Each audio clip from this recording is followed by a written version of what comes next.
बदी से मगलूब ना हो, बल्कि नेकी के जरिए से उस पर गालिब आ। थिंक अबाउट इट, ये इतनी बड़ी बात है कि किसी ने आपके साथ बुरा किया है और आप उसको मोहब्बत से उसको माफ करके गालिब आते। और यीशु मसीह ने देखें सबसे बड़ा काम जो निजात का काम है ना, उसके पीछे ये है।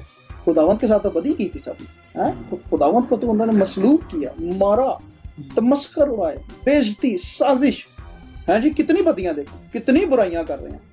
अच्छा, और एक नहीं कर रहा, अपने बहन भाई भी कहते हैं मैं अपने घर आया, मेरे अपनों ने मुझे कबूल ना किया।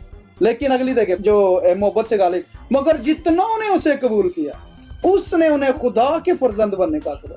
ठीक है, ये देखो कितनी गहरी बात है कि हम कैसे गालिब आ सकते हैं, नेकी के जरिए से बदी पर गालिब। खुदावंद ने शैतान को मात दी है इस वजह से सिर्फ, कि अपनी मोहब्बत से गालिब आए। यीशु मसीह ने देखें सबसे बड़ा काम जो निजात का काम है ना, उसके पीछे ये है।